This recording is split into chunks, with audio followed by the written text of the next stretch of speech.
So what do you like about yourself when you look in the mirror? Jordan? I like my hair in my eyes. You like the hair in your eyes. Okay, someone else? You had your hand raised, Jessica? I need you to speak up. It's important whenever you're speaking, whether you're in front of people or you are sitting down, you need to project your voice so that other people can hear you. And that's also a sign of being confident and so forth. So, I like my eyelashes. you like your eyelashes? True. You too? Okay. I like my skin tone and my teeth. That's Yeah, you like your skin tone? Me too. My skin tone, it's termed all chocolate. Say it with me, all chocolate. all chocolate. Okay. And I would call you caramel. That's right. And my daughter, Lady Clara, is actually she's caramel coffee. So anyone else? Anyone else want to share what you like, what you see when you look in the mirror? You know, you looking at me. I think you want to share. You want to share? You don't want to share? Anyone else? Anyone else? Anyone else?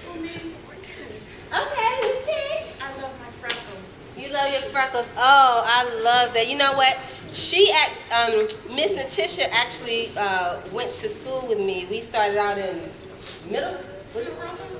Yeah, I remember. Yeah, so we went to school together. We went to middle school together, and we went to high school together. And when we were growing up, you know, we loved ourselves, and we were confident. We weren't cocky, because there's a big difference. When you're cocky, you know, you have an air about yourself, and you want everybody to know how fly you are. But when you're confident, you walk with authority. You don't have to say that you look good, that you're smart, whatever. People know it just by how you carry yourself.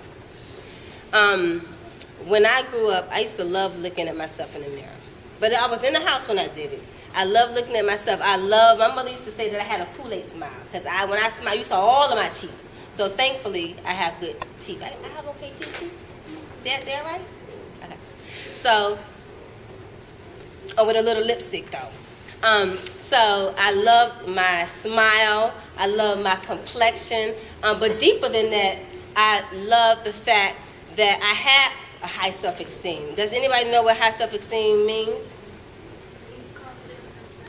Exactly, when you're confident, when there's self-love, self-like, self-appreciation, self-worth. And it's important for you young ladies. What's the youngest age? Anyone 8 in here? Any 9-year-olds? Raise your hand. Okay, 10, 11, 12,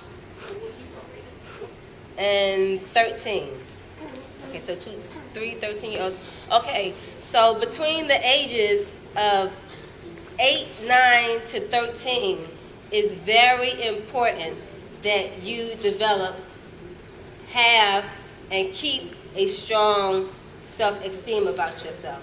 Because from elementary school to middle school to high school, you're going to have people to test you. They may not like what you look like. They may have an issue because you're too tall, you're too short, you're thick, you're skinny, whatever the case is, that you're smart. And they may pick on you, or they may say things out the way to you, but what you have to do is be able to ignore them, because you love yourselves, right? Everybody in the room loves yourself? Okay. Because you love yourself, you appreciate yourself, and you don't have time to be concerned with that. When I was growing up, thankfully all of the girls who I grew up with, you know, we didn't have any bullying issues, you know, we loved ourselves, we were a group. And actually, was it a week ago? Some of our friends, 20 years, a 20-year strong friendship, we got together to bond and celebrate. Hopefully, you ladies in this room, 20 years from now, you all will be having a reunion with each other. We laughed, we talked, we smiled, we took pictures. And Kira, who is the daughter of Tisha, actually captured some important moments of us. We were all smiling and all happy. How many of us are happy in this room right now? You hesitating? You happy? Let me see you smile. It's important. It's so important that you have a high self-esteem, that you walk with authority. One of the things that happened to me when I was in middle school, there was this boy, his name was Nakia.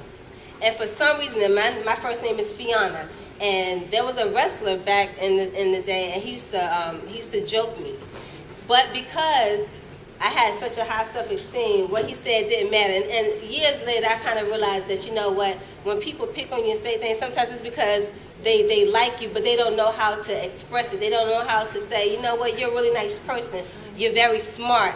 I want to be friends with you. And so what they do is they flip that and they start to pick with you. But one of the things about being having a high self-esteem is also possessing leadership skills. Who in this room is a leader? You're a leader in your community and in your school. Yeah? So when you are a leader, you possess the qualities of doing. You don't wait for somebody to tell you what to do. You take initiative. What does initiative mean? Does anybody know? It's taking charge. It's just seeing there's an issue, a problem, or whatever. You just step in. And when you are a leader, people gravitate towards you. They want to be in your circle because they know that you're a person that's a mover and a shaker. And even as a 9-year-old, a 10, 11, 12, or 13-year-old, you have the power to be a leader and to move mountains right now. You know, I brag about Kira, who you actually have the opportunity to talk with, to see her photography work and so forth. I brag about her because at 15?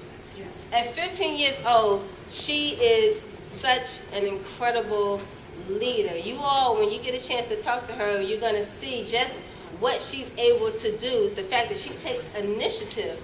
Right now, she has a booming business. At 15 years old, she gets paid to take pictures of people, whether it's a baby shower, right, Tisha? Whether it's a baby shower. Actually, I booked a photo shoot for my daughter for February the 24th because my daughter is, she's a chef and an artist, and Kara is going to capture some pictures of her in her cooking attire and with her artwork.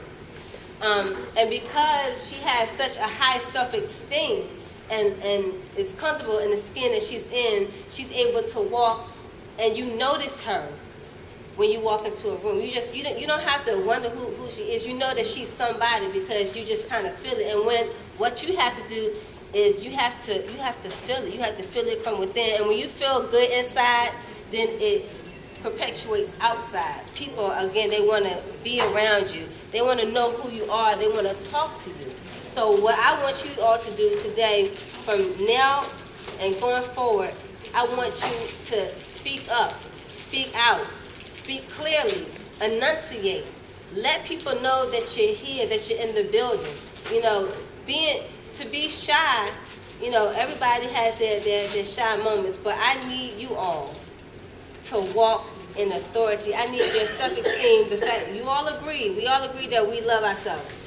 So we need the world to know it, and we need to be able to encourage each other because in this room, even though you may not be blood sisters, you are sisters, and you need to be each other's keeper, your sister's keeper, which means that you need to be able to encourage each other. So if you're in school, for example, and you see that there's one of your classmates who is looking sad, you need to be able to go over to her and say, what's going on? You know, I got your back. What do you need? Make her smile, tell a joke. And that will make her feel so much better. So I thank you for your time. My workshop specifically will be called Loving Me Inside and Out, which will deal with how you look on the outside, how you look on the inside, and how the inside affects the outside. So thank you very much, and I hope that you enjoy the day. And I'm glad that you came because what you did by coming is say, you know what, I love myself, and I love myself enough to learn other things so that I can grow and be able to share with other young ladies.